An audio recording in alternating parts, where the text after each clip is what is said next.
Hello students, आज के class में हम लोग देखेंगे class 10th mathematics exercise 9.1 question number 11। हमने इसके पिछले वीडियो में क्वेश्चन नंबर 10 तक डिस्कस किया था। आज हम लोग देखेंगे क्वेश्चन नंबर 11। इसमें क्वेश्चन कह रहा है कि एक नहर के तट पर एक टीवी टावर ऊर्ध्वाधर खड़ा है। टावर के ठीक सामने दूसरे तट के एक अन्य बिंदु से टावर के शिखर का उन्नयन कोण 60 डिग्री है। इस तट पर इस बिंदु से 20 मीटर दूर और इस बिंदु को मीनार के पाद से मिलाने वाली रेखा पर स्थित एक अन्य बिंदु से टावर के शिखर का उन्नयन कोण 30। तो टावर की ऊंचाई और नहर की चौड़ाई ज्ञात। चलिए आइए इस वीडियो को हम लोग देखते हैं। तो इसमें दिया क्या हुआ है, तो कह रहा है कि एक टावर है और नहर के दूसरे तट पे खड़ा है। एक तट पे खड़ा है तो नहर, आप समझिए कि नहर का कितना किनारा होता है, 2 किनारा होता है। मान लीजिए एक नहर है, ठीक है। नहर के एक तट पर जो है खड़ा है टीवी टावर, ठीक है। मान लिया टीवी टावर सीधा हम यहाँ खड़ा कर देते हैं। ये नहर का एक किनारा है, दूसरा किनारा है। तो कह रहा नहर के एक तट पर एक टीवी टावर ऊर्ध्वाधर खड़ा है। टावर के ठीक सामने, जब टावर यहाँ खड़ा है तो इसके ठीक सामने इधर होगा। टावर के ठीक सामने दूसरे तट के एक अन्य बिंदु से टावर के शिखर का उन्नयन कोण 60 है।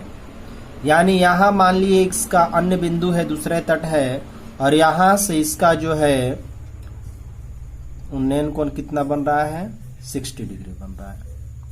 ये 60 डिग्री बन रहा है, ठीक है।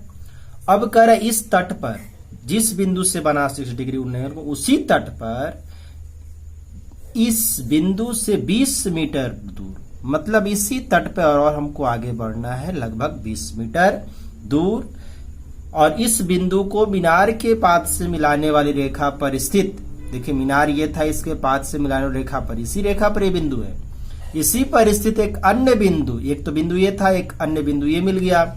इस बिंदु से टावर के शिखर का उन्नयन कोण कितना हो जा रहा है, आपका 30 डिग्री हो जा रहा है। कितना ये 30। तो अब सवाल है कि टावर की ऊंचाई और नहर की चौड़ाई ज्ञात करें। ध्यान दीजिए 20 मीटर कौन था, यहां से ये दूरी 20 मीटर था, ठीक है। और ये आपका नहर है, यहां से ये जो है आपका नहर है, ठीक है। तो सवाल यही है कि टावर की ऊंचाई, जो टावर है इसका हाइट क्या होगा, और जो नहर है इसकी चौड़ाई क्या होगी, ठीक है। तो इसका यदि हम नाम करना चाहे तो मान लीजिए इसका ए हो गया, इसका बी नाम हो गया, इसका सी है, इसका डी, ठीक है। तो क्वेश्चन पढ़ करके हमने फिगर क्लियर कर लिया। फिगर बनाने के बाद अब हम लोग देखते हैं, तो एक तो चीज है कि नहर की चौड़ाई आप मान सकते हैं, बीसी को एक्स भी मान सकते हैं, बीसी को बीसी भी छोड़ सकते हैं, कोई दिक्कत नहीं है। तो चलिए हम लोग देखते हैं इसमें हमने क्या माना। तो माना कि टावर की ऊंचाई, चलिए इसका नाम ए बी ही मान लेते हैं, ठीक है। और ये जो नहर है, नहर की चौड़ाई इसको बीसी मान लेते हैं, ठीक है। यही हमको निकालना है। तो चलिए इसके लिए हम क्या करेंगे, और ये तो हमको सी डी बीस पता ही है सवाल के अकॉर्डिंग। तो इसमें हम चलते हैं, 2 त्रिभुज बन रहा है, एक ए बी सी और एक में चलेंगे ए बी डी में चलेंगे, बड़ा वाला में। तो चलते हैं पहले ए बी सी में। तो ट्रायंगल ए बी सी में चलेंगे तो क्या आ जाएगा, ये है लंब, थीटा के साथ देखिए लंब है, ये आधार है, ठीक है। तो इसमें हम क्या लगाएंगे, लंब आधार की बात हो रहा है तो क्या लगता है, tan लगता है। तो tan 60 डिग्री इक्वल टू लंब बाई आधार। आपका लंब कितना है तो ए बी है, और आधार कितना है तो बी सी है। tan 60 का वैल्यू क्या होता है, tan 60 होता है √3। ए बी आपका ए बी है और बी सी तो बी सी है ही, पता ही नहीं है। ठीक है, अब यहां से क्रॉस मल्टीप्लिकेशन यदि हम करेंगे, ठीक है, तो क्या आएगा, नीचे कुछ नहीं तो 1 है, तो ए बी में 1 तो ए बी हुआ, ए बी इक्वल टू √3। ठीक है, तो ए बी इक्वल टू क्या आ गया आपका √3 बी सी आ गया।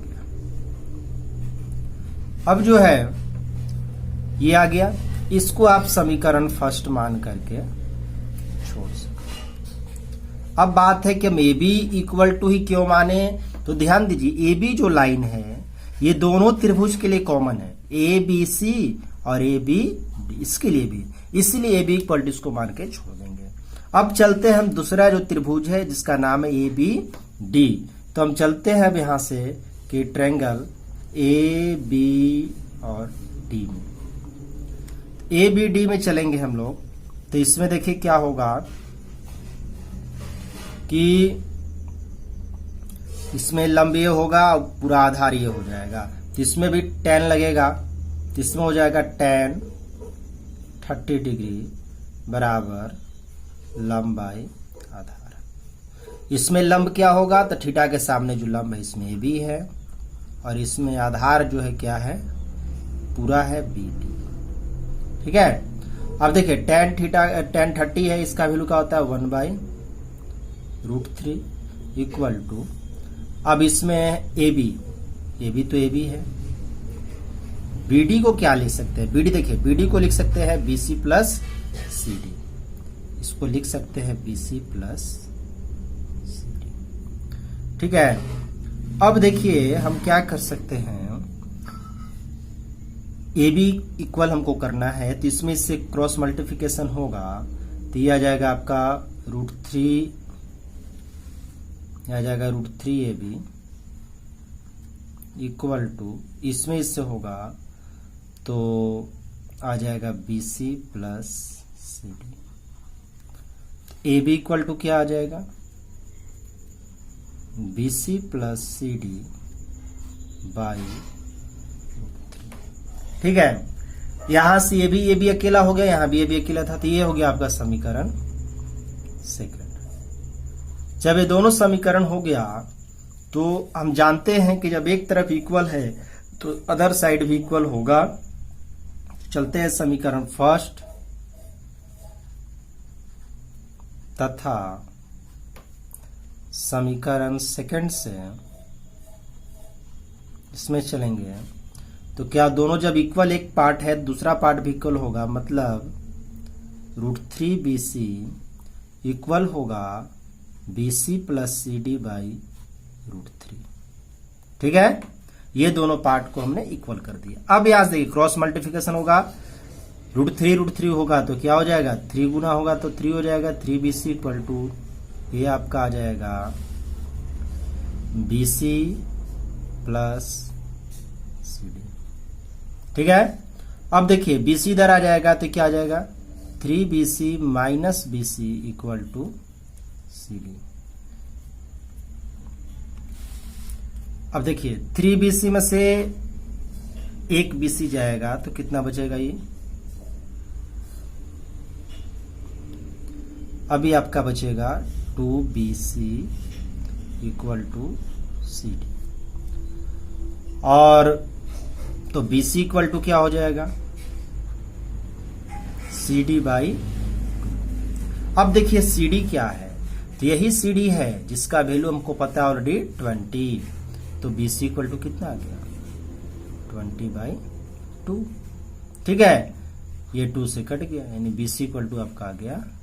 अब एक बात और है, ये जो सी डी का वैल्यू आप यहाँ पे भी रख सकते थे, कोई दिक्कत नहीं था, इधर भी या यहाँ पे भी रख सकते थे। ठीक है, चलिए कहीं पे लिखें, आंसर आएगा, यहाँ पे हमने रख दिया, सी डी बी सी मेरा आ गया, मेरा टारगेट था बी सी खोजना।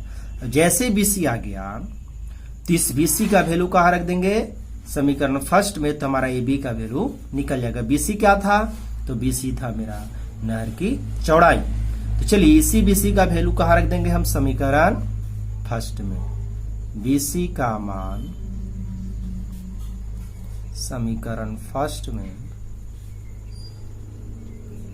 रखने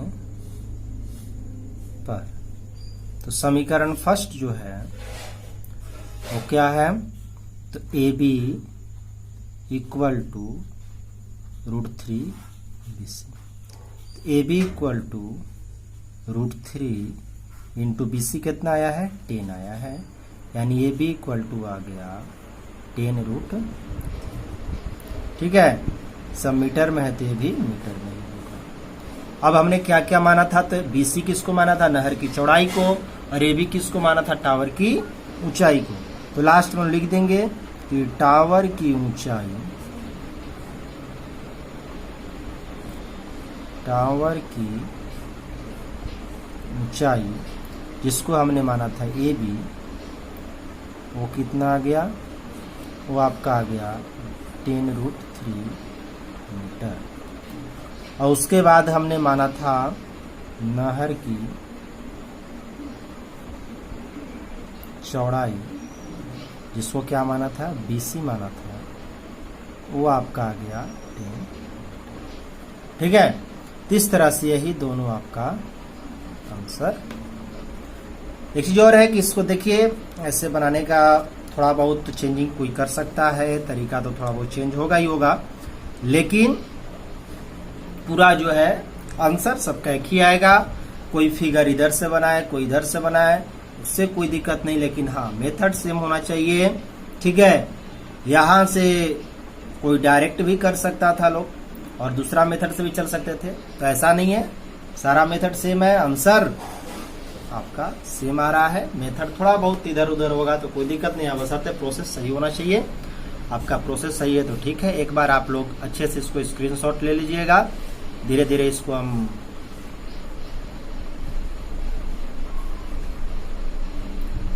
और इसको स्टेप बाय स्टेप समझिए। ठीक है, चलिए ऐसे इसका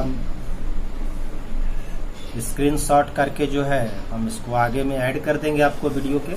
ठीक है, आप इसको अच्छे से देख लीजिएगा। चलिए धन्यवाद, और आप लोग इस तरह से अध्ययन करते रहिए। चलिए धन्यवाद।